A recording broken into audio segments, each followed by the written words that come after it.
And now, the Friday Night Sports Zone with Jake McGlumphy. Hi again, everybody, and welcome to another edition of the Friday Night Sports Zone. Jake McGlumphy alongside my partner Meg Berry here on what was a picture-perfect Friday night for Week 5 of the high school football season. Thanks for having us in, everybody. Lots of intriguing matchups all throughout the Valley tonight, Meg. Yeah, absolutely, Jake. Of course, the Barnesville Shamrocks looking to extend their regular season game win streak to 41 in a row as they travel to Monroe Central, and Wheeling Park played host to the undefeated University Hawks. And in New Cumberland, it was a battle between the undefeated teams of Oak Glen, hosted by Toronto. That's right, but we kick things off up at West Liberty, where the Lindsley Cadets played host to Steubenville Big Red. Let's dive in. Drew and his minions made their way to West Liberty University to support their cadets. As Big Red looked to get back to 500 on the season after picking up their first win last week. Steubenville out and running early. Santino Haney on the play action finds his tight end Noah Blackburn over the middle. He rumbles into enemy territory with a first down. Then a few plays later, last week's hero Juice Bryant barrels his way across the goal line for 6. Big Red takes an early 7-0 lead. Steubenville's defense forces a 3-and-out. Big Red right back to work on offense. Haney finds Landon Crozier, who goes up to get it, nearly gets into the end zone, but ruled down at the 1. After showing off his strength, they go right back to him, lined up at fullback this time. Punches it in. Steubenville stretches their lead out to 14 in the first. The Cadets march down the field, but turn it over on downs.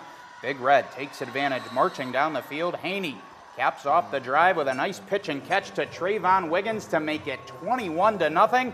And Steubenville would roll to a 55-7 victory over Lindsley. From Quaker Steak and Lube in the Highlands, it's the 2025 High School Football Kickoff Show presented by Quaker Steak and Lube and the Health Plan. That's right, football season is officially back here in the Ohio Valley, and we are going to waste no time today. I'm standing by with Wheeling Park Patriots head coach Chris Doherty. Chris, share with me just how practice has been going up to this point. Well, you know, in West Virginia now, you get 32 flex practices, so we were able to I think we had a practice in May. We've been going since June. So, you know, we've had our share of practices. We feel good about where we are. I'm happy with our install. We're almost getting ready for that time where, you know, it's time to suit up and play. Folks, that chaotic scene took place just a little bit ago at Quaker Steak and Lube up at the Highlands. The wing eating competition that follows our annual high school WTRF football kickoff show is one of the most intense contests that you're going to see here in the Valley. This year, our very own Meg Berry actually tried her hand against some of these heavy hitters. She did put forth a valiant effort, but she was up against some tough competition. Now, of course, these aren't just any wings. They're the Atomics, not for the faint of heart. As many as 8 high school football players took part this year, and for the second straight year, Wheeling Central's Dominic Pisani was the winner. Congratulations, Dom, on a great victory. Hi again, everybody. 2 legendary Hall of Fame coaches here set to bring you this spooky edition of the Friday Night Sports Zone. Bill Belichick, along with my guy Reno Sakach here tonight. So glad to have you with us on this Halloween night. It's playoff football season here in the Valley, and don't you worry, we know all about high-stakes football. Yeah, Bill, week 1 of the playoffs in Buckeye State with lots of heavyweight matchups tonight. But let's not forget our boys in the Mountain State. A couple of playoff hopefuls in action tonight and an old-fashioned Brooke-Hancock County rivalry. Take it away, Bill. All right, thanks so much, Reno. We start this Halloween night at Kettlewell Memorial Stadium. The 6-seeded Redskins hosting a playoff game for just the second time ever, taking on Johnstown in Division IV Region 15. A wild start. Johnstown's opening kickoff deflects off the Redskins. The Johnnies recover and will start on offense. They take advantage. The fullback, Landon Myers, bulldozes his way in for the first points of the night. Johnstown leads 7-0 in the first. Welcome to the Victory Toyota Highlands Sports Zone. Thanks so much for joining me on this brisk Friday evening. I'm Meg Berry here in Charleston, West Virginia for one last hurrah on the gridiron. The 1-seeded Wheeling Central Maroon Knights versus the 3-seeded Clay Battelle Seabees.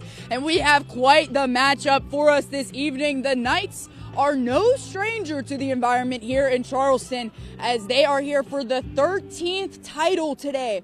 Head coach Mike Young is looking to remain undefeated in the big game as well. Before today, Coach Young is 8-0 in state title games and is looking to make it his 9th this evening. Stay tuned to 7 Sports today on our social platforms for live updates of today's game. And then later this evening during 7 News at 11, we will have highlights. So stay with us for all the updates throughout the game. I'm Meg Berry for 7 Sports from Charleston, working for you. For the 13th time in program history, the Wheeling Central Maroon Knights are crowned West Virginia Single-A state champions with a commanding 56-34 win over the Seabees. I just feel so good for these kids because they earned it, they deserved it, they worked hard, they overcame a lot of adversity, a lot of injuries, but when they were young they got their rear ends beat, but this time around they battled back too. We started off on a rough game tonight, but just so proud of them and their resilience and perseverance to go ahead and win on. I love the kid. He's a workhorse. He'll be the first one to tell you it's the blocking up front that did it. It's exciting, but all the credit goes to my offensive line. They put all the work in, and obviously they're the ones opening up those holes and blocking the guys, so it's so important. It's so awesome. It's incredible. Grew up around Central, so it's just an amazing feeling. Love all the coaches, love all the players. It's like a family, so it's amazing. Hello everyone, and thank you so much for joining me as I'm here in Beckley, West Virginia for the state final soccer matches today for both the boys and girls teams of Wheeling Central. The boys will hit the pitch first to take on St. Joseph, their chance for the state title. Let's get right into the action. Cusick on the fast drive attempts to switch fields, and it goes off the foot of Riley Wright and in. Knights now with 3 on the board. The Cougars were able to get 1 to the back of the net, but it wasn't enough as the Knights make program history and walk away state champs. Just can't be more proud of the girls. They had a goal. We stuck to everything that we were focused on over the time that we've been down here and all season long, and they came out, handled their composure, and got to a quick lead, and I think that was pretty much what they had set on their mind to do, was win this state championship. Congratulations to the Wheeling Central Maroon Knights for making history today. From Beckley for 7 Sports, I am Meg Berry, working for you. Here comes Buchanan, kick out to Fair. Fair on the drive, goes inside, has it knocked away. Here come the Crusaders in transition. Raheem Mitchell into the lane, Euro step, lays it in. Steubenville Catholic Central back on top.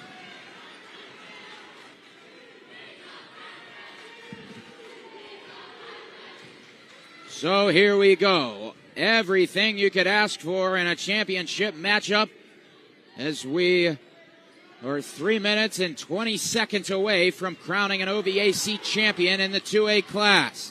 Toronto goes to work on offense. Philby directs traffic. He's got it on the right wing. Now here's Buchanan from way downtown. Off the mark. Here comes Rook with a full head of steam. He'll pull up and stop. Hits it back-to-back threes.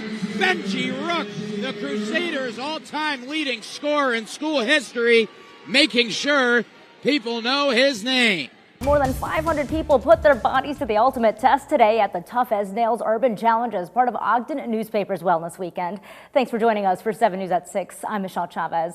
7 News reporter Jake McGlumphy went around the course today after he sent today's participants on their way to the finish line. As the great Vince Lombardi once said, the harder you work, the harder it is to surrender. So when the going gets tough today, make sure the tough gets going too. And that's exactly what 575 participants did today at Ogden Wellness Weekend's Tough as Nails Urban Challenge.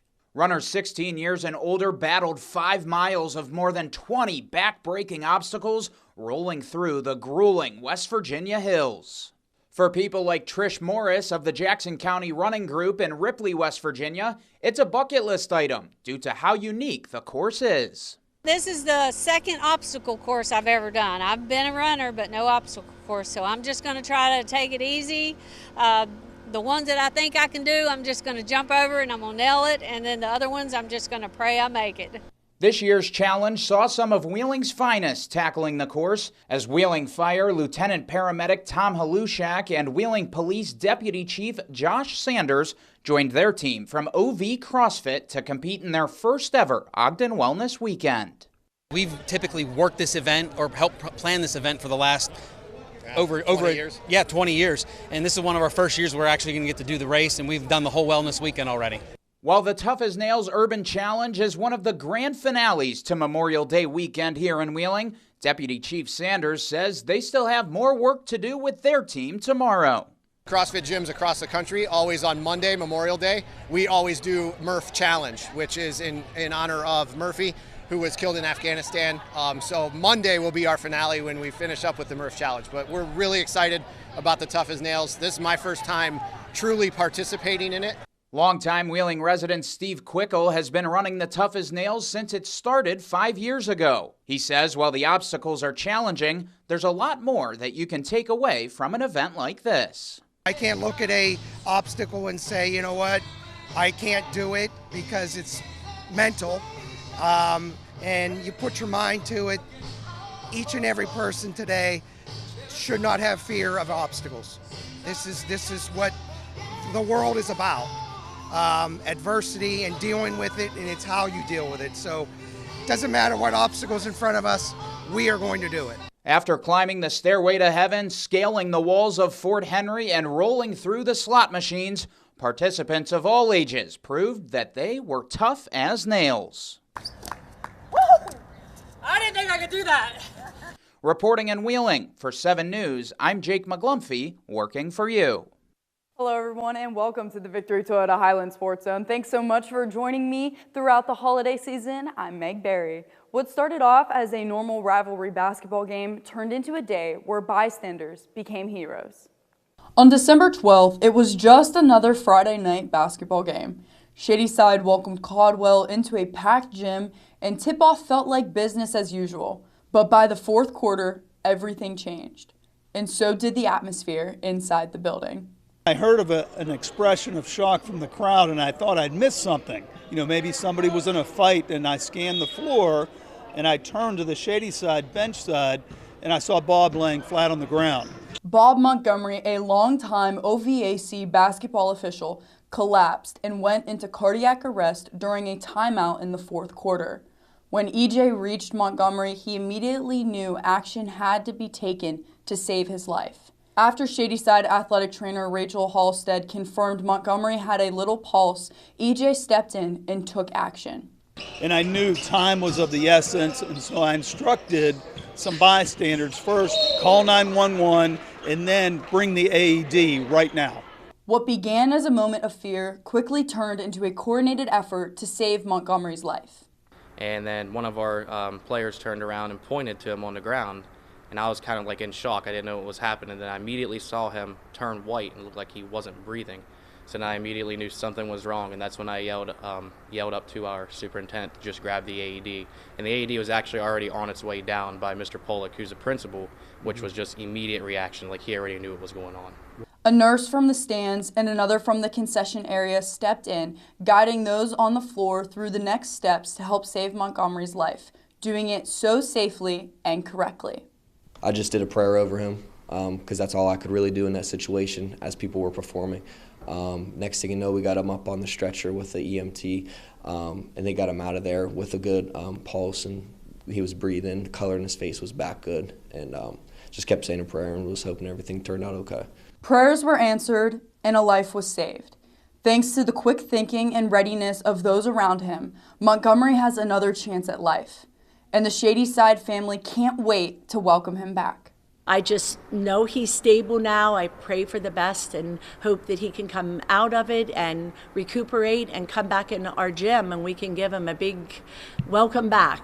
This incident reminds us not only the importance of readiness in crucial situations, but also how real Christmas miracles can touch our lives. For 7 Sports, I'm Meg Berry, working for you. Folks, that is all the time we have here on the Friday Night Sports Zone. What another fun and exciting night it was here in the Valley. Lots of comebacks, a couple of blowouts, but all in all, a wonderful Friday night. For my partner, Meg Berry, I'm Jake McGlumphy. Thanks for joining us, and have a great weekend, everyone.